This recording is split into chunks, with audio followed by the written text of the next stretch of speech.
Good morning. It's Monday, September 23rd, 9 a.m.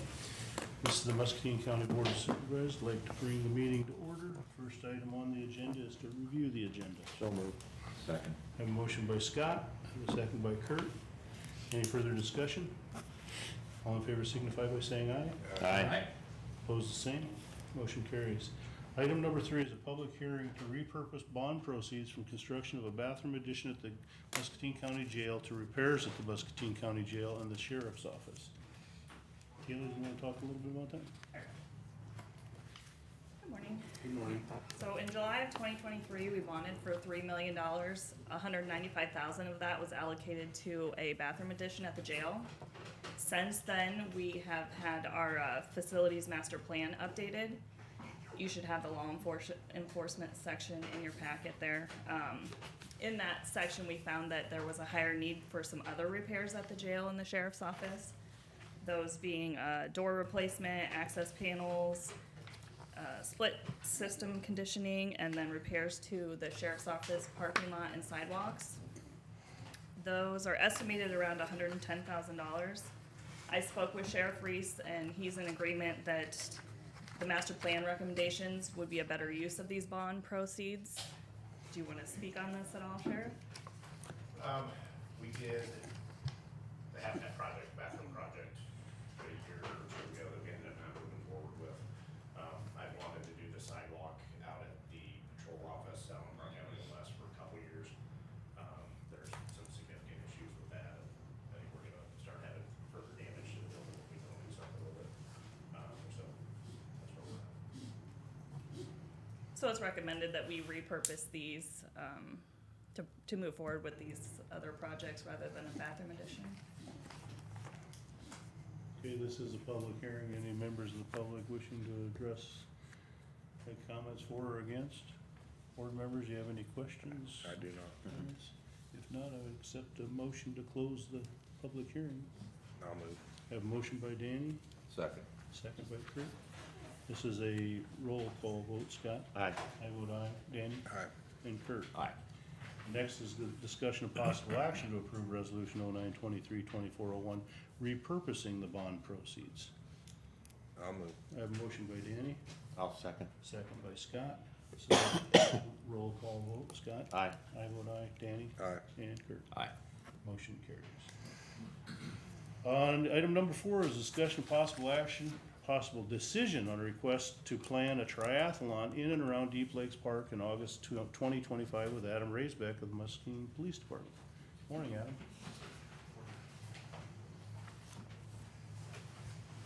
Good morning. So, I guess I'll start by covering the who, what, where, when, and why. So the who behind this event is kind of a group effort. If everything kind of goes as how I have it laid out in my head, it'll be law enforcement, the Chamber of Commerce, USA Triathlon will be the sanctioning agency behind the actual race. I hope to have a pretty significant sponsor behind the event to fund it, and overall for it, the general community. And what I mean by that is, as this event progresses, there's gonna be a lot of volunteers needed for different areas, and I'm hoping with the amount of different areas that I'm gonna need help with the community involvement, it'll help generate participation as far as the setup as well as actual registered participants for the event. The what is a sprint class triathlon. The sprint class was chosen specifically because in my opinion, I think it's the shortest distance of a sanctioned triathlon that you can do. It consists of a 600-meter swim, a 15-mile bike ride, and a 5K run, all in that order, one after another. The where would be at Deep Lakes Park. When, tentatively on the books, it looks like August 2nd of 2025. Deep Lakes was chosen specifically because the layout and the geography of the park is perfect for a triathlon atmosphere. The beach, the water, the routes, the size, as well as getting down to the geography of the course. With this being a USA sanctioned triathlon, it means that the triathlon would be points competitive in the USA series. So anybody in the country that's looking to register a national time for the qualifiers, this event, since it's sanctioned, would count for a qualifying time. There's a lot of different layouts of triathlons throughout the season. The geography of this is very flat and fast, so people that are wanting to come in to register a good time for qualifying, this course layout would be a big draw for the elite classes. My overall goal with this is to bring in the elite classes to draw in from about a 7 to 8 hour radius.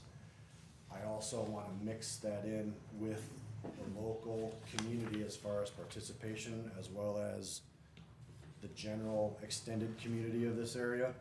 There's 2 other triathlons in this area. We have the Quad Cities Triathlon that's in June at Westlake, and DeWitt also has one. They are both USA sanctioned triathlon events. The reason why it's kind of important to have it be a sanctioned event, it opens up the resources to the race directors to have access to the different timing companies, equipment that's needed. I'm gonna kind of go a different route with the logistics of it, because in my head I have a 10-year plan with this that I would commit to myself. You have to be a certified race director by USA Triathlon for them to come to town and do any of this. I would take that upon myself to hold that certification every year, which allows the event to be insured. It takes all the liability off of the park, any kind of sponsorship, any road issues. It puts all of the, if there were an accident or something were to happen, each participant has to register with USA Triathlon. So like when I did it earlier this year at Westlake, you get on their registration website and it's $10 for like a 1-day fee, and that picks up an insurance policy for yourself. So if something happens to you during the event, you can't come after the event or the venue or anything. USA separates that out and takes all the liability.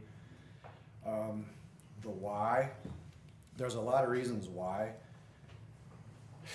The thought of doing something like this kind of stems from the police department.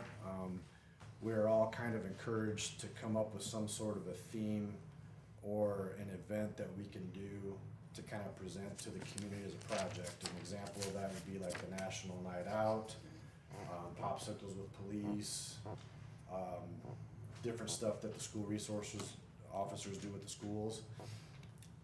I kind of threw out the idea of having something smaller at the riverfront, like a bike ride. I'm big into bike riding.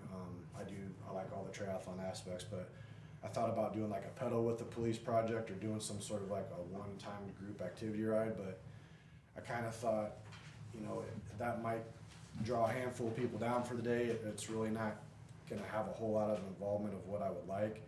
So the idea kind of got bigger and bigger. I had a couple elbow surgeries. I was in terrible physical shape. I used this triathlon this year as a motivator to get myself back into shape. And I'm not just saying this, I'm actually gonna try to like lead by example. I did the triathlon at Westlake this year. I got second in my class, and me and another guy at work are actually gonna be training for the half Ironman in Des Moines next year. So I can speak from personal experience what something like this does. It's not just a one-day event that this is gonna affect anybody in the town. It's gonna give everybody something to train for, to put some effort in, give you a mental strength boost, physical health boost. I think it's gonna help the small businesses in town get tied to this, the massage therapist, the health shops, gym memberships in town. I think there's a lot of people in town that like to exercise and like to be healthy, but we don't really have an event in town to give them something to shoot for, or like an experience for the community.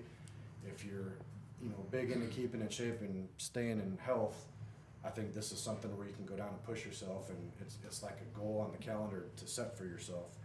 I think it would help circulate money in town, maybe get a new spark. It's all business. I got a lot of different ideas to throw out. None of this is in stone yet, but I've talked with some businesses in town to kind of feel the atmosphere, and there's different things besides putting your name out as the actual sponsor. If you wanted to participate in this event as a business, if we have certain nights of the week set where, come meet up at the Y to swim, or come on a bike ride, come on a run. If you have, so many signups throughout the season getting ready for it, if you would present your signups, we can keep a log of stuff. And, maybe if you do so many signups and you've done so much training to get ready for this, if you show that to a local business, maybe they give you like 10% off a dinner or 10% off a massage, or it would give people incentives to try to put forth effort into being healthy, as well as create a spark for some of the other businesses in town. To each their own, and I don't want to badmouth anybody that does, but I see a vape shop and a bar every 5 blocks in this town, and we have no problem keeping all the stuff that's bad for you going. I'd like to provide something on the other side of it for the health aspect of it. So down at the venue itself, I'm trying to cover all my thoughts. If I start rambling here, I'm sorry. At the actual venue, what's important to make this a success, in my opinion, when I was at the Quad City Triathlon, it was emphasized heavily on how they're one of the few triathlons in the state that actually offer a closed circuit race. You can go to a lot of these triathlons and you're kind of basically out on your own as far as watching for traffic and competing. I don't know how they do this with that many people in an event, but what's important is one of their bragging rights at this was that they're one of the few events in the state that actually closes down a circuit for the race. That's a big selling point to get participants in, because everybody wants to feel safe while they're out doing this. Nobody wants to be in a big herd of bikes and worry about some semi coming out the roadway or dealing with runners and traffic, which is why I'm here trying to see if we could get the actual course closed. And I know a couple people that would help me close the roads. I think having a closed circuit is a big draw to get the out-of-town people to come in. If you're looking at the race schedule and you see that this is a closed circuit, some people might not think that's a big deal, but from being up there and listening to how much they talked about this, it is a big deal. This is all also, nothing is set. I want to make sure everybody understands that this is pending the sponsor coming through for funding. I have talked with the mayor and the chamber. They are in 100% agreement with putting time, resources, and money towards this. I have a major sponsor that I have a meeting with on October 10th, and with the dollar amounts that we're talking for this, if that is a go and this is a go, those are the two things that I'm basically going to be waiting on. And the reason why I'm here before I even have the funding secured, the amount of money that I'm going to ask for, if they're going to commit to the money, I want to have everything laid out for them and have this, the venue is approved, the closed circuit is approved, we have everything planned out. I'm not going to come and ask you for money and say, hey, give me all this money, and then, hey, if I can get this to happen, it'll happen. I would like to try to have everything in a yes or no format before I go meet them, so that when I present all of this, they know exactly what they're going to be investing in and why. So at the actual venue, we'll have the triathlon going. I would like to try to set up or encourage the farmers market to go down there and set up the same day. There's a big beach area down there.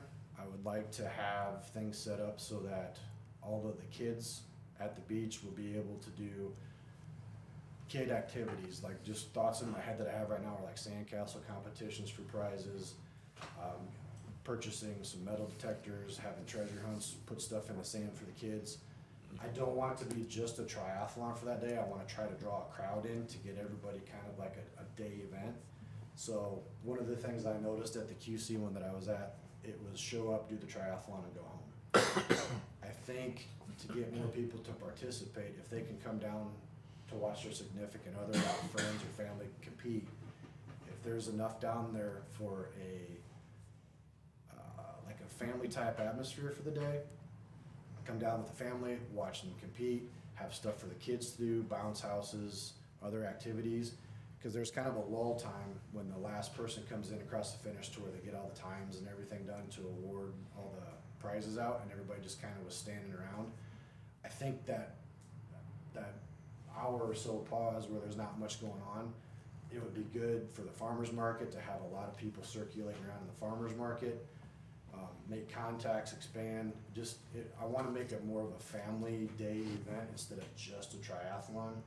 Have maybe some food vendors down there, some trucks, have a band down there playing, and I don't wanna speak ahead of anything, but I have had talks with Brad, and it sounds like it might be something that he would be interested in taking that day and bringing it down to the weekend, since we have a bunch of people in town, to have a couple big size bands play over that same weekend.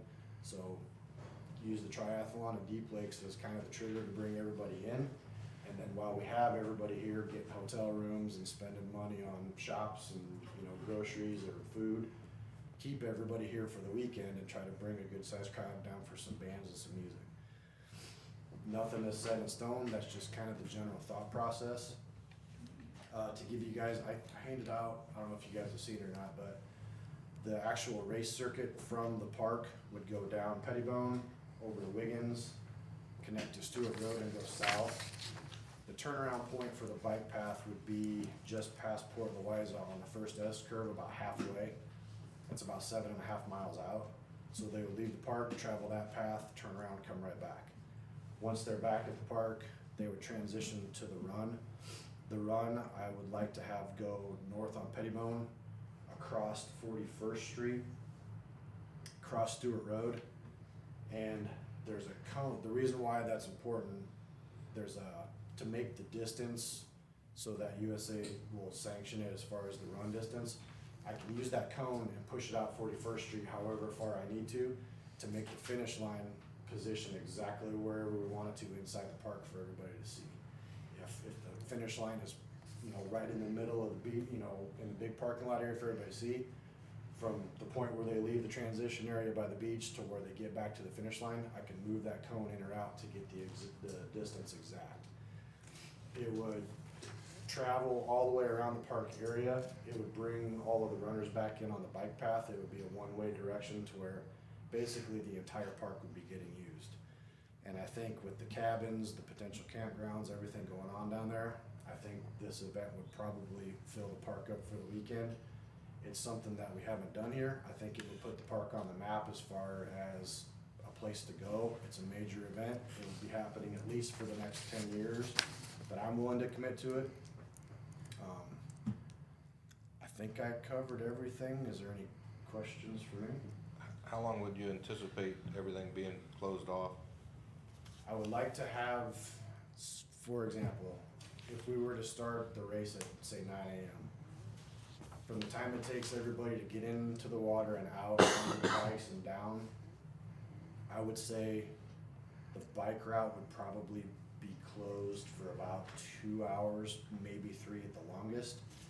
And I would try to lay the logistics out so that after the last person on the bike comes through, we can start opening the road up as the race finishes back up the bike path towards Wiggins. And then just divert everybody out and around until the run is done at 41st, because we can't really open everything up until the last runner is done crossing 41st Street back into the park. I don't know exactly the goal right now. I hope I have the problem of having to cut this off somewhere around 500 participants in the race. The QC try to break even with everything that they do. They try to get 300. With what I'm wanting to do, I'm gonna need a lot more entry fees, and I don't wanna go through all this hassle for something small. Either we're gonna do this big and have fun for a lot of people, or I don't wanna go through all the work, cause it's gonna be a lot of work. But I think the overall race course could totally be opened up in about a 4-hour time span. So. It's gonna be on Saturday, right? Saturday. That's the only thing I think it's a great deal all the way around. I'd just be concerned if there's a lot of industry down in there that it would've, if you close it off, would there be any concerns to any of those companies down there? On Saturday, they might not be doing a lot of work, so that might not be that big a deal. I was trying to come up with different ideas to try to accommodate that, and Brian gave me the idea. I originally wanted the race route to go down 57th, the first turn on the backside of the park there. But if we would take it straight down to Wiggins and over, I could block 57th off when it comes race time, but that would actually allow everything to be open the longest amount of times, so that we would basically only be interfering like Bear. I still think they would have access to get into their building. They would just use off of the 57th side instead of Pettibone, so they really wouldn't be closed.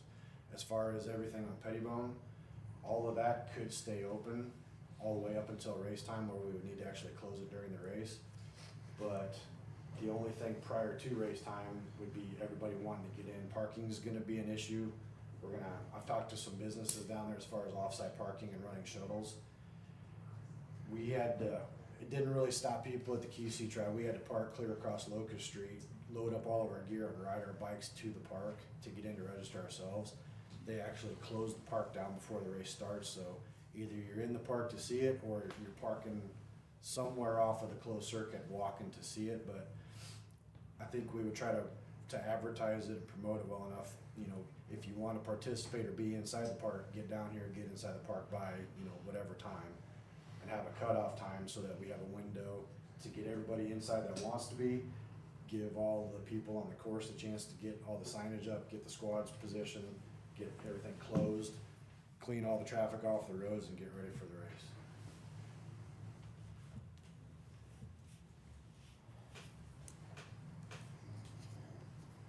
Yeah, I think it's a great idea.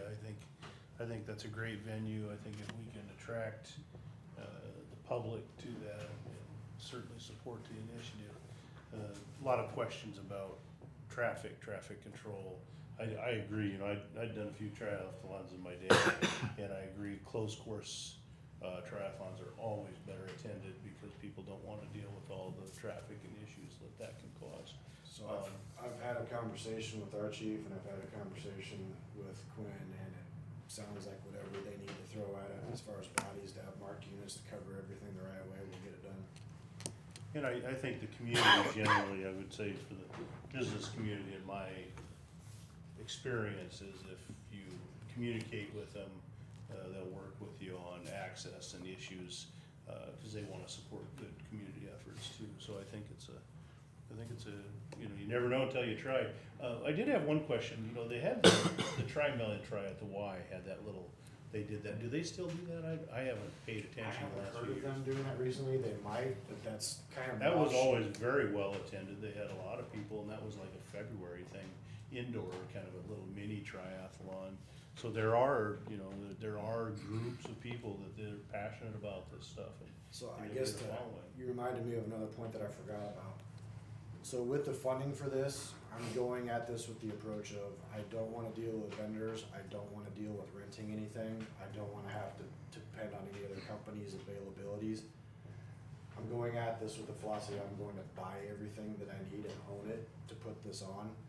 What that's going to allow me to do is have the freedom and the flexibility to focus on every other aspect of this besides making it all come together. If I know I've got all my equipment locked down every year, I can spend more of my time going out and figuring out how to make this event benefit people instead of scrambling and trying to find vendors to do everything.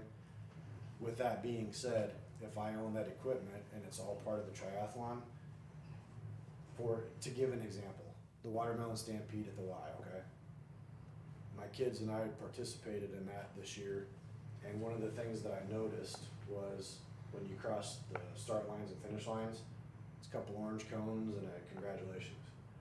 Well, if I have all of these big structures that I own and I don't have to worry about renting them or, you know, availability, why not take that big finish line structure and set it up at the Stampede and let the kids run through something big and flashy and have fun and think it's something, you know, like, wow, have the big time clock hanging from it, and just kind of spark all of these little events if they want to. If they don't want to do that, they don't have to, but if that kind of equipment is available, you know, I did the cross-country fun run at the riverfront for a fundraiser. Let everybody driving around River Drive, let them see this massive structure set up and wonder what that is, and maybe it'll be a spark and a draw. It's something new. We don't have anything like that in town going, so if the triathlon is able to be funded to put that on, use everything involved with it for whatever else the community wants to use it for, city or county, I don't care. Well, I'm fully supportive of anything that brings outsiders into the community to do business. And I was at the conservation board when you had your presentation there, and, I just think it's a very positive, event. The questions asked of the roads being closed, this might be a little premature to ask, but do we know the number of residences that would be directly impacted by their particular road being closed? And I think we're gonna have to be careful to make sure we don't have people there that could potentially need emergency services, you know, if their age situation or whatever case may be, to just be very conscious of a plan to be able to access those folks in those few amount of hours, because you know as well as I do that something happens, it can always happen at the worst time. But I'm just curious how many households would be directly impacted like that we couldn't get to or from, or they couldn't get to or from in this increment of 4 hours. That's probably one of the biggest hurdles to work through. Not that it can't be worked through, because I know it can. Well, that would be something that I have to put a little more research into. I basically focused on the actual traffic logistics of Yeah. how many intersections, what we need. That would be something I'd have to do some more work on. I don't think it would be we're gonna have, my goal for the swim, I wanna have a couple search and rescue boats out there along with all the kayaks, just so that we've got EMS personnel. I'd like to have a couple ambulances on standby at the park, just in case anybody needs it for any reason, for, health or race or something happens. That would put emergency response within the race itself, so, if there's a medical call or something that would happen down in that area, we're gonna have personnel right there to respond right away. Adam, you want to talk about that? Yeah. Last week, Adam stopped by, talked things through, which was greatly appreciated. We kind of talked about some of the challenges. Sounds like a pretty unique event. From the secondary road standpoint, one of the biggest challenges is we hope to be building Stewart Road. Hopefully, in a perfect world, it'll be done by August 2nd, but I really can't guarantee that. So, what's planned for down there is reconstruction from roughly Fruitland Road north to the city limits, which is near like Rigo's there at the gas station. Construction will be staged because there's so many businesses along that stretch. So it's really tough to know exactly where we'll be at come August. It's August 2nd, correct? August 2nd. So, in to be able to accommodate, because originally, Adam, I think you were proposing going down 57th to Stewart for the biking portion. Yeah, I like your idea better. Well, 57th would work out great because there's no bit, really the only thing on there's a sand pit, and I don't even know if they're even open on Saturdays. They aren't. So, in the sense of businesses, it would be actually a good option. The only problem is I really can't answer right now where our construction will be at. Our project is about 99% designed. Currently, we're tweaking small things on it. We're starting to coordinate with businesses that are down there, just to make sure that we have their needs met, and they have an idea of what's going to happen for a project. And we're also working on some utility stuff and some right-of-way things. So we're very hopeful that come this fall, winter, we'll have a letting. It'll most likely be a spring or early summer late start date. And it could potentially last, could start in spring, early summer, and it has the potential to last till, late summer, fall. So it does sound like a neat event. There are definitely some logistic challenges down there just because there's no access to the east on very many of those roads due to the river. So there'll definitely be some challenges maintain access. But time's on Adam's side if he wants to work with some businesses and work that through, and as far as notifying people too. So that's all I have about our project.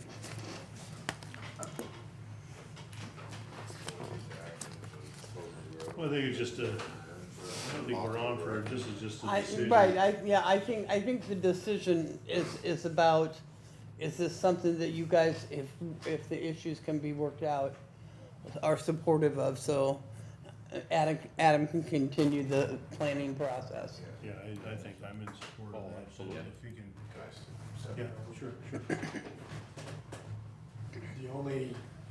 I guess the only concern that I would have as far as making this work or not, because of how far in advance that I could potentially be writing checks out and reserving companies and spending, I mean, just to give you an example, for the timing company to come in for this, it's gonna be $5,000 just to time it.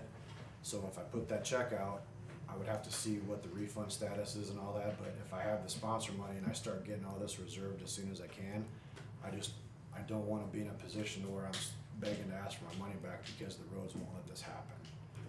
So, and as far as promoting this and getting everybody time to get ready for it, creating the registration website and everything, I feel like I have enough time right now, but, you know, come October, if the sponsor's on board and the funding is secured, I feel good about it.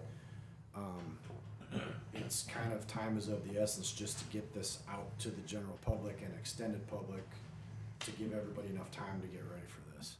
So there's specific companies that I've met and talked with that I feel really good about. They're very enthusiastic with this, so I just don't wanna be in a position where we'll try to work with things, but you know, if this section of roads tore up or that section of roads tore up and I've got all this non-refundable money out there, I just don't want it to turn into a disaster.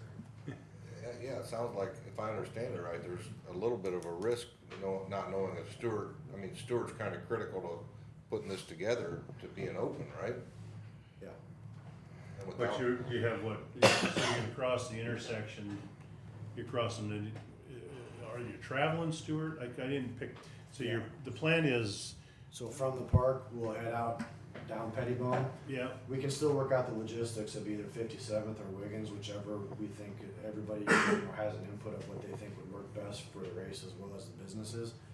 But about, either way you look at it, about 7 miles is gonna be used on Stewart Road as the going out course and the turnaround and then coming back. and is that planned under construction, Brian, that section? Wiggins down? I No. couldn't- So the construction, I'm trying to remember the project, where you're from, Like the very north side of Fruitland Road intersection there, which by the is, greenhouse. by Taylor's, Yes. So on the north side of that intersection, from there to the city limits, which is very close to Rigo's, the gas station. yeah. Just north of Tantera. So that's another concern too, is that accessing the event outside of the having participants on the road, access to down there's going to be fairly limited. Can be limited. Yeah, cause there's likely to be a closure of Stewart to you'd have to come Pettibone. across on 41st or 57th, Right. the only two ways 41st or in. 57th to be, yeah, I think those are, yeah, and it's not really, you can't, you're kinda well into that project. But we've had great success with contractors, road contractors working with us if we have events, and they're aware of it, then we can try to plan that as best we can in the schedule. I think that is a possibility, especially the 41st intersection there. We could potentially put something in the contract saying shall accommodate. Cause That has the that's a potential to drive run, up the price. that's a run crossing there, right? Yeah, So that's easier to do than bikes, and the good thing about that is if the construction is still going on there and the road's not actually done, they're gonna be running off of gravel anyway. So even if that could just be leveled off so it's the same plane, there's no dips or anything, they're coming off of gravel, they could just stay on the gravel at that intersection, go out, turn around and come right back into the bike path, so having that surface all prettied up and I finished. think the bigger risk I see is the bike traffic on Stewart. I think it could be done. A contractor's gonna wanna be, not held liable for anything, obviously during the event. So there is the risk of the, potential for the price going up, contractor anticipating, having to do some extra blading, having to do some extra traffic control, something like that. Yeah. That'd be minimal probably though, wouldn't it? I don't wanna speak too much, because I don't know, you don't necessarily know exactly how a contractor's gonna bid the job. You know, they might have a different plan than what we do. So, Well, I think you just kinda gotta blaze forward and, figure it out, cause you don't wanna delay. I mean, I think it's a good project, I think it's a good effort. I think you'll have great success with it, cause I agree with you, that's a perfect area for an event like this. It'll showcase the resource, the park that we have there, and hopefully keep the activity high down there. Get people say, hey, that's a nice little park, I'll visit more often, so. I'm always an optimist, I think you can work through those issues. So I guess, just so that I don't have any confusion, if I have a good outcome from the sponsorship stuff, if it's possible today or not to walk away with a, yeah, go ahead and start cutting checks, or no, wait and let us think about it, or I guess where would that stand? Well, I don't think that, I think you're gonna have to, I think you go forward and we just say, we're gonna work through the issues and try to, and figure it out. I mean, Brian can't with any certainty kinda know where we're at, but.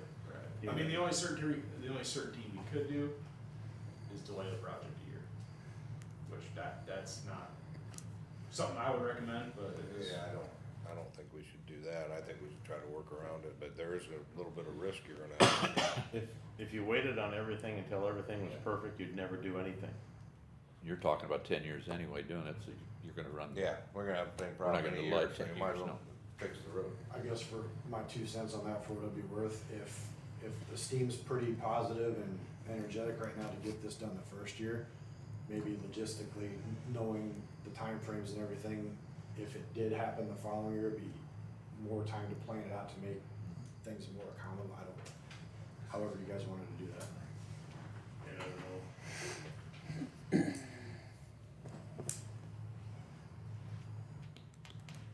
I think at this point, I think it makes sense. I think we support the effort, and I think just ask you to work with Brian and the contractor and see if we can, if there's a big issue, and if there becomes a big issue, then we come back and talk about it and figure out how we're gonna work through it, because I think we'd like to see it happen.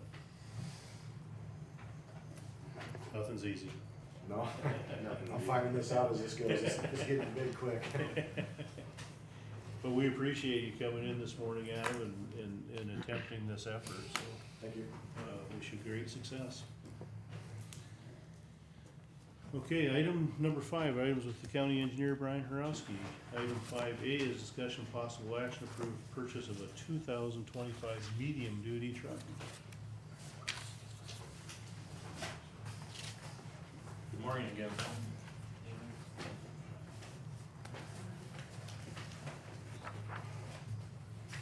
Yes, so the quotes that you see there, this is for an F-550 truck. This is just the cab and chassis. This is to replace our 2009 crew cab.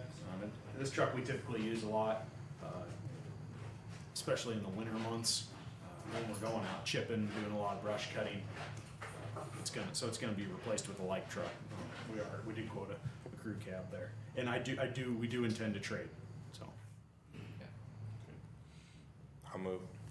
A motion by Danny, I'll second. second by Kurt. Any further discussion? And they think they'll have trucks for delivery? yes, yeah, they were talking 4 or 5 months. Okay. I just have one question. I see what we're trading is an F-450 and what we're buying is an F-550. I should know the difference off the top of my head, but I don't. So power wise, it's the exact same. I believe the changes are in the braking and the suspension. It's just heavier. Okay. Going to a 550. Okay. Okay. Very good. All in favor, signify by saying aye. Aye. Opposed, the same. Motion carries. Item B, discussion of and possible action approve various utility permits. Yes, we have one today. It is from AT&T Enterprises LLC of Blue Springs, Missouri. This is to relocate six 2-inch interduct package along the back of right of way due to our bridge replacement project on 120th Street. It is tied to project LFM dash FU9 dash 7X dash 70. So this has actually already been given the green light to keep construction moving forward. They are looking at laying it to bid, I believe this week, so they'll hopefully have a contractor under contract by the end of next week. So we will know more then about when they'll be in to relocate that fiber. So it's pretty major. Six 2-inch interduct. That's a lot. I don't know how many fibers it is, but there's a lot that can go in there. So and it's very important to them. I know that this will be like they'll be able to install the fiber, but to actually do any time of day, but to actually do the cutover, it'll probably be middle of the night sort of a thing. So. Have a motion? I'd move to approve. Have a motion by Scott, Second. second by Danny. Any further discussion? All in favor signify by saying aye. Aye. Opposed, the same. Motion carries. Do you have anything else this morning, Yes, Brian? I wanted to give a project update. Moscow Road is moving ahead. The box culvert, we had a box culvert extension just south of 122nd. That is complete as far as being poured. It's currently curing out, and then hopefully later this week it'll make strength and they'll be able to start backfilling it. The sub-drain subcontractor, they're on site this week. They just showed up. They hope to start sub-drain work. And then Manats, they are doing a lot of the dirt work themselves. They also plan to be on site later this week. So we haven't gotten word yet when they intend to start paving, but I'm guessing it's going to be well into October. So our Charlie Ave Bridge, all the piling's been driven. They've poured one abutment, and then today they hope to pour another. Our 120th Street Bridge, which has not begun yet, but that's with Jim Schroeder Construction. That they're waiting on that AT&T line to be relocated. And then a project that's not ours, but it's affecting our roads, is on Midway Beach. A few months back, there was a derailment on the railroad going up into SSAB. When that happened, a whole convoy of lowboys and specialized equipment showed up, and they utilized Midway Beach. Not really with us knowing. It happened over the weekend. We learned about it on Monday, unfortunately. But there was quite a bit of damage that happened to that road. We've been in negotiations with the railroad as far as getting it repaired, and we were notified late last week that they're showing up today to start repairs. A lot of patching to the concrete and to the asphalt. So we haven't been we were notified Friday, so we haven't had enough time to really get any idea what their schedule is going to be like, but I would anticipate at least a couple weeks. Who's showing up to do the work? The railroad company has hired Valley Construction to do You're the work. comfortable with? Yes, they've done some work for us before. Yep. It was pretty, the entire event was pretty frustrating, just because the railroad has quite a few powers, and we just weren't notified until it was too late. So, but they pretty much, if you've ever been down to Midway, I think it's about half a mile long. Just imagine both sides lined with lowboys and dozers and excavators and everything else, and then even out on 22 they had trailers parked out there too, so they kind of showed up with a whole cavalry. Hopefully we don't have another one. Anything else, Brian? Nope, that's it. Thank you. Thank you. Item number 6 is discussion of possible action to affirm the Governor's Traffic Safety Bureau Safety Grant contract in the amount of $63,644 for the sheriff. Morning, Quinn. Good morning. The GTSP grant is something that we apply for and receive every year. We have for as long as I've been here, so 25, 26 years. So this is just reaffirming the new contract. Motion by Danny, Second. second by Kurt. Any further discussion? All in favor signify by saying aye. Aye. Opposed, the same. Motion carries. Okay, okay. Item 7 is discussion and possible action to approve the minutes of September 16th, 2024 regular meeting. Move to approve. I have a motion by Scott, I'll say. second by Danny. Any further discussion? All in favor signify by saying aye. Aye. Opposed, the same. Motion carries.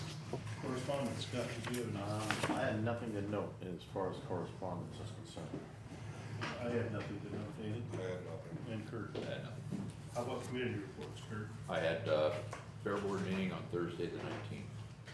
I went to business after hours on the 17th. I had on the 16th, I had an EMA commission and the Eastern Iowa Mental Health Region.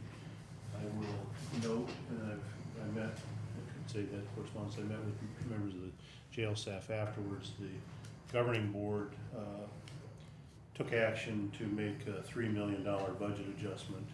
As I think I had warned you that last year with the budget caps that the state, that the legislature put on us, we came in about $1.5 million short last year of meeting our obligations. That's money that's already spent.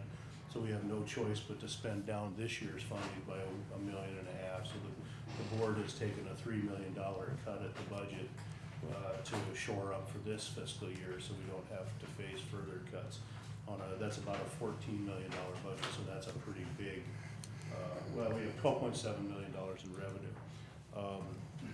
So one of the things that was eliminated, and that's why I met with the sheriff and the jail staff, was there was a process over the last several years where meds for inmates, mental health meds and mental health services through ACH were reimbursed to our sheriff's office through the mental health region, and we have stopped that as of last Monday. That's about I think the sheriff said $6,500 to $8,500 a week budget hit to the sheriff, so that's something this board's gonna have to deal with. Personally, some of the things that were implemented as a part of that process were a really good thing. You know, when inmates come out of the jail that we've got stabilized and on medication, that was paying for meds for like 30 days so we could get them into the system and try to keep them stabilized and out of trouble with law enforcement. I, for one, don't want to see that change. I think it's been a good thing and a good change, so I think that's something we're gonna have to wrestle with Kayla, Nancy, and the sheriff, and we'll discuss that as we go. We did send notification to our legislative body, and I did get a call this weekend from Senator Lofgren saying he's looking into the situation. To me, it was disappointing. You know, the state clawed back about $3 million from our mental health region last year because we had excess fund balance for the legislation, and we wind up about $3 million short on our budget. So it's nonsense. But we'll see what happens. We tried to get the state to give us, and they denied the money out of what they call the incentive fund, which is where all the money they clawed back from counties sit in a fund at the state. They're sitting on about $28 million right now. So you said we have to cut that from the sheriff's department. You said it's about $7,500 a week?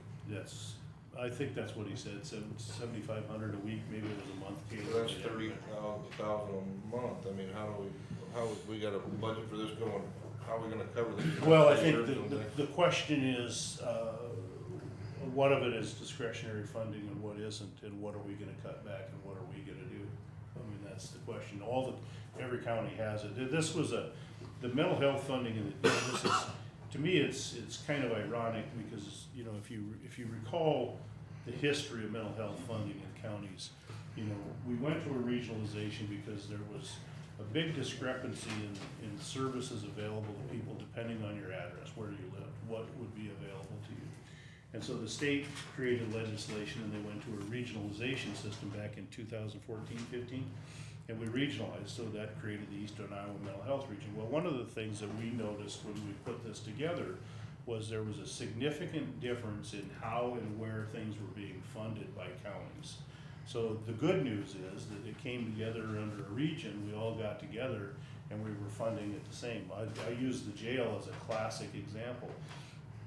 Historically, Muscatine County always paid for everything for the inmates out of the sheriff's budget.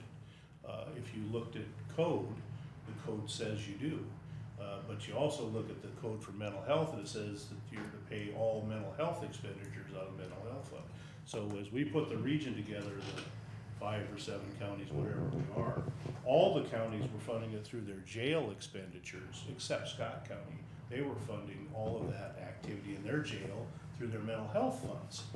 And so the governing board 2 years ago decided, hey, we've been directed by the legislature to pay all mental health, so we rolled all that service and funds into the mental health fund, and the mental health fund is paying it. Well, now that I find that kind of crazy that we would now, that we've got our arms around what are we really spending on mental health services, and now you're gonna force changes. And, then the locals and governments are gonna have to decide. I think we're in a tough position because, as you know, with 2025 coming down, we no longer have a mental health fund. So we don't have a mechanism to fund that. I have grave concerns about where it takes us and what that's gonna do to the status of services we put in place, but we'll see.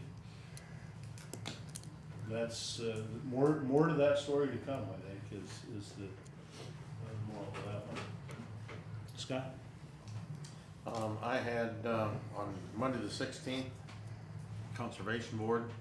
Wednesday the 18th, I had Riverbend Transit as well as Board of Health, and that's all I had. Okay, on to item number 10, items for the administration office. Review bids, possible action to accept and to replace 5 boilers at the Muscatine County Community Services Building. Good morning. So before you have 3 bids for replacing these boilers at community services, and I'll provide some pictures. Units right now are very combustible, like they're using more than energy that we need to provide to it. So we're looking to reduce the carbon footprint by innovating to only 2 sealed boilers. I got 3 bids where you can see the high difference between the top one and the bottom one. My recommendation is to go with Crawford, and I understand the limitation is the price. I understand it's a big price. But the benefits to this is that for the other 2 vendors, I wouldn't have a problem on this, but I don't have any experience with installation. So that's the first one. The second thing is the time for them to get these units, since they don't have any storage. Crawford has the storage and they can have the units like in a minute. And the third one, which is the most important, Crawford is managing our service contract in this building. So with that in mind, Crawford will be responsible, warranted and after warranty, for the maintenance and the proper function of these 2 boilers. So we spoke about this a little bit earlier, and currently you pay maybe $5,000 a year on a couple visits from them, right? $4 or $5,000 a year. That services outside of their service contract because it's Correct. to make warranty repairs on the equipment. Yes. And if we go with Crawford on this bid, even though it's $10,000 more going forward, those fees Crawford would cover on their end, and you wouldn't have to pay those. That is correct. The guarantee here is that they're gonna service this warranty, no warranty parts, absolutely everything. Plus, these units have history because we have some units here in the administration building and we have one in the jail, require minimum maintenance. So literally it's a win-win for this. The new proposed units. Any proposal, yes. Now, I got to say this too, I made sure that we were comparing apples to apples on this. They have different brands, but they still provide the same energy, BTUs, et cetera. So, yeah, they have those 2 units for Molina and Wayne are unavailable right now. Plus, I don't have a time for the scheduling and then I really would like to have something working this winter. So, to me, I know we typically like to take the lowest bid, but in this case, with the extra money he's currently been spending, and we wouldn't have to spend going forward, I think it might be beneficial to take that Crawford. Well, one of the questions I have is that in the contract, you know, so we have a bid for the replacement of the units, and they're extending the manufacturer's warranty, which is great. But anybody that deals with manufacturer's warranties also know that generally there are replacement parts, but they do not cover the labor and the cost to do the service in the field, and that's generally on their dealer or provider or whatever. So I don't, you know, my concern here is if it's not in the, specifically spelled out in the service contract that, you know, there's warranty, you know, that we won't have additional, you know, I have a hard time paying another $10,000 over, you know, if it's not a given, you know what I mean? Right, I would agree with that. I had a conversation with them, with each of them, presenting these spectrums as, okay, what if, how come, et cetera, et cetera. The thing here with Crawford is that, okay, so we're buying a unit that we kind of been installing these units a lot. Zero problems to this point. Second thing is that, yes, there's gonna be something that breaks or something. In the existing contract, as we have for the other boilers, they service everything there, but they don't replace parts. This belong to them. These are gonna be units purchased to them, so the service is already included. Should something breaks out of the blue, the service is gonna be provided already, no cost, no extra cost for that. In the part, like everything else, I mean, if they have it available, they would send it to us, no charge, not anything. If they had to order it, it's got to be ordered, but there's not gonna be any charge because part of the warranty.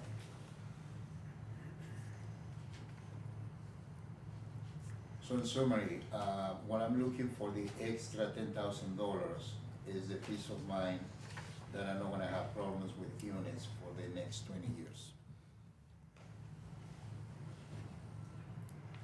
Which is the lifespan of these units.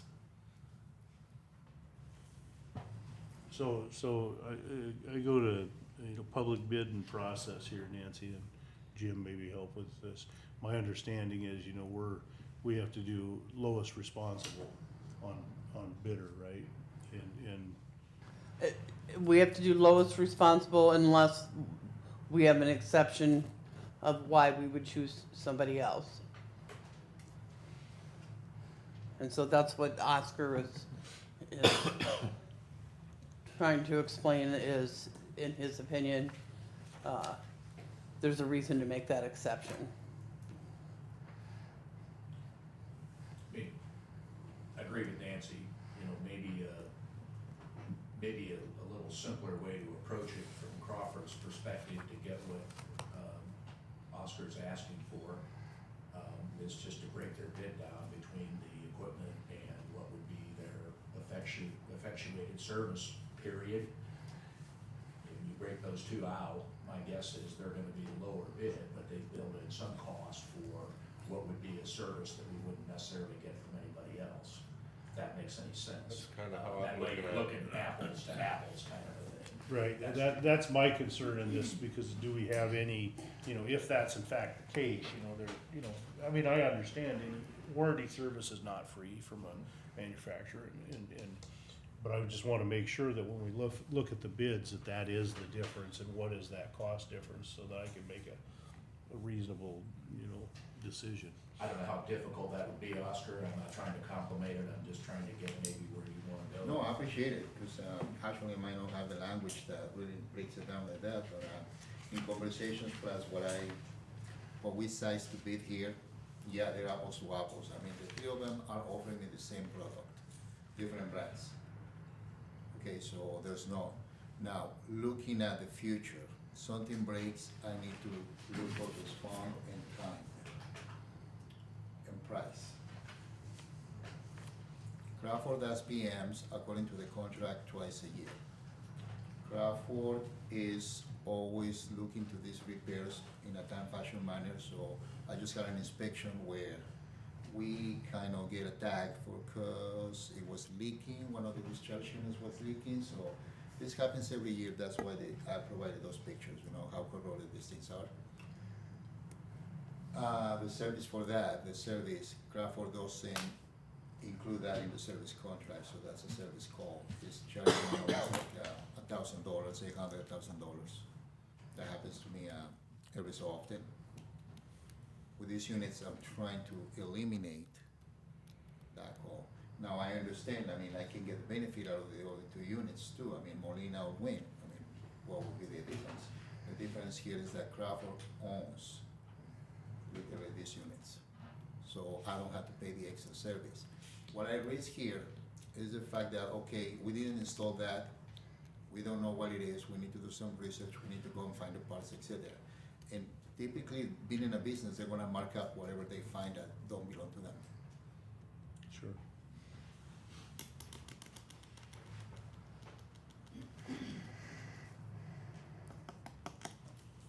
So what's the, I understand it's a hard one, but that's my recommendation based on the experience of, and the need of the building. So if we decide to go with Crawford and make sure the contract, I mean, it sounds like it is, but before we make it official, we verify that the contract covers our concerns. It sounds like it's going to, but well, the assumption is that there would be no additional charges for warranty work over the life of the, Correct. that's what I'm hearing, right? So they're not gonna charge us under the service for contract. labor or parts. Yeah, cause if we buy it from somebody else and they're warranted, I've never seen a manufacturer's warranty that covered labor for the warranty services. And so if that's what they're saying is that is the warranty, you know, whatever the life of I don't know what the warranty on these boilers are. 20 year? Yeah, gosh, it came out of my mouth, but I also, out of my mind, but I also wanted to provide you two experiences with this, which might compare what we need. So we have an existing cooling tower, which is like 8 years old, installed by Crawford. We had the proper bids for this. Crawford won the bid. I don't think it was the cheapest one, but it was very competitive. So I haven't spent a penny on any extra parts needed for that cooling tower. What we're doing right now is just waiting for the service. So they come, service it. If there's something wrong with it that is covered in the contract of service, they replace it. The only time that we had to pay money for this, because it was an actual thing, one of the fans, the motors broke, so we need to repair the motor. That's something that wasn't covered there. We have heat pumps that 3 of them were replaced by Crawford, where I haven't spent a penny in the heat pump. Now, if they have a leak, like something, refrigerant leak, yeah, I have to pay for the refrigerant. With this one, we don't have such thing as a refrigerant. We also don't have anything as motors. They're just a boiler, a pressure system.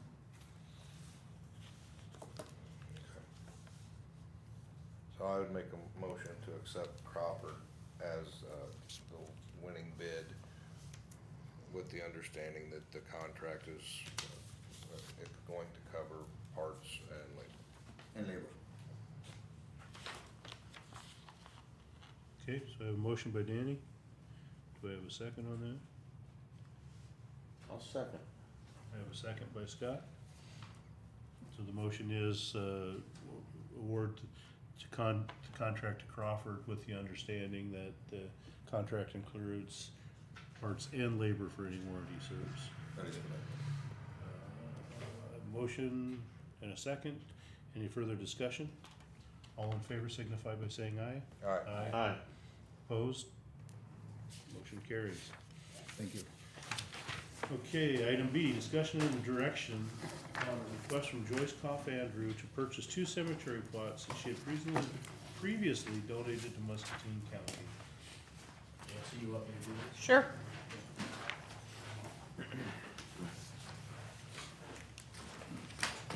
morning. We're here today addressing a couple of cemetery lots that were previously owned by the folks that have asked this matter to be brought to the board that were donated to Muscatine County back in 2012. They were family plots that I think at the time they donated to the county with not thinking they were going to use them, with the understanding the county might be able to bury some indigent person there or persons there and maybe be of some benefit to the county. So it was a donation out of generosity, I guess I would say, at least the way I see it from the history of the matter. Things have changed a bit, and those two lots belong to a brother and a sister, and things have changed, and I think now it's the intention of the folks that have filed this that they would use those lots to be buried with their family. Because it's real property and the county now owns it, we've got to go through the process of making sure we have a public hearing on it. So we are doing that today. We would not be selling these properties back to them. They donated them to us and we would donate them back. I've outlined to Nancy what I would consider to be the steps that would need to be taken, the quitclaim deeds that would need to be prepared from the county to transfer them, all of the transfer fees that would need to be done, anything with the cemetery that would need to be done, which is Greenwood, and then whatever they do with them after the fact would be theirs. So we basically would be reversing what was already done back in 2012 and to give the lots back to these folks to allow them to be buried with their family. Kind of a unique situation. As I told Nancy at the time, you know, if it were my tenure here as county attorney, I would probably have recommended the board stay out of that. Not because it's ill-intended or not a generous offer, but just because it puts us in the position of owning lots that, you know, then what are we gonna do? And so they've sat there now. Well, and back at the time that the board was allowing this, we had a number of them. Our community services general assistance policy included a very inexpensive burial. So it made some sense that we might have a situation where we could use the lot. Since we no longer pay, the only thing we pay for now, I believe, is cremations. So there's less of a need for them. Yeah, And I will note that they have offered to purchase them back. The number that you see in the memo is they checked with Greenwood about what was the fair price of them. And they said they're willing to pay more than that. So that's kind of your call if you wish to donate them back or if you wish to sell them. Yeah, I don't have any desire to sell them, I mean, and that was my question completely, because as I recalled in our indigent policy and process, you know, I knew we provided funding now only for, cremation. Yep. And I didn't know, cause I was under the assumption or belief, even prior to that the city of Muscatine donated any burial plots to indigent that were required or needed, but I don't think that's even the case anymore. I don't. So these are possibly lots that Greenwood has that they have no marketable use for. I mean, the city would have no and the cemetery would have no, so as far as I'm concerned, if they would desire them, I have no problem with that. And just go through, you know, I understand it's now public property. Yeah, we got it. We have all this mumbo jumbo process we have to go through. Yep. I'm perfectly fine with that. I don't, yeah. I'm perfectly fine with it, as long as, if there's any cost that needs to be, addressed, to do this process, that they would be willing to, pay that, otherwise I'm perfectly fine with donating them back. And I think they didn't need, an attorney would need to draft like a quitclaim deed or something, and I think you outlined pretty. He did, but before they hired an attorney and started that process of the things they need to do, I wanted to make sure that you guys were willing to get them back to these people in some way. So now they can move ahead with that part. What we'll need to do is set a public hearing, go through that public hearing process, and then once that's closed, we can sign a resolution. And can we do it with one, or do we have to do multiple? No, public- this we can do in one. One public, Yep. so next Monday we'll just do a Um, public hearing and, Next Monday, was that an issue? That doesn't give me enough publication time, to do it next Monday, and then the following Monday, I think you guys were tied up. Is that correct? We're here the 7th and the 21st. Okay, oh, okay, so we'll set the public hearing for the 7th, okay, okay? and then we'll go through that process, and then that would basically, at that public hearing, you'll have a resolution to basically, we'll just, for, you know, let go any claim we'd have to that, and, okay. Yep, okay, But you'll name them as the specific. Yep. Out of that, yeah, Yep. okay. Okay, very good. Yep. All right. Anything else on that? Thank you. All right, item C is discussion of possible action to approve the appointment of Jeff Sorensen to the initial Ports of Eastern Iowa Authority Boards of Directors. So, as you all recall, Colonel Sinkler put together that group, and we're trying to get together and get bylaws and stuff like that, and he reached out to Jim Irwin and I last week and said, hey, somebody needs, and we need a representative for each county. I think it would make sense for me to do that initially, at least. We get this thing going, see what it looks like, and then we could talk about who might have an interest in a drive to do that. well, as we and go based on the language in the resolution that we, adopted, I think after the initial board gets set up,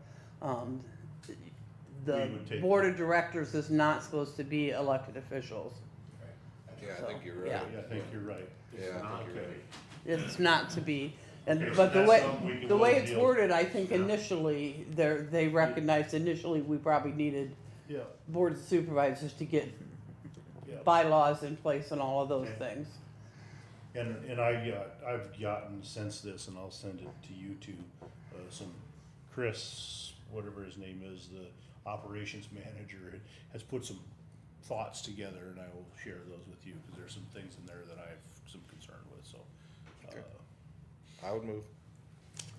Okay, I have motion by Danny, second by Kurt. Any further discussion? All in favor, signify by saying aye. Aye. Opposed, the same. Motion carries. Item D is action to accept 2024 payroll claims. So moved. Motion by Scott, Second. second by Danny. Any discussion? All in favor signify by saying aye. Aye. Opposed, the same. Motion carries. Nancy, did you have anything else? Just let you know that, we are in the process of determining dates for, the the flu shots that we provide to our employees at no cost. It looks like it's gonna be October 2nd and October 9th. And I will be sending out a memo to everybody who has an email address and ask departments that have employees without an email address that they spread the word on that, so we can get as many as possible. That it? That's it. All right, item number 11 is receiving comments from county employees. The county employee wishing to address the board this morning? Amy?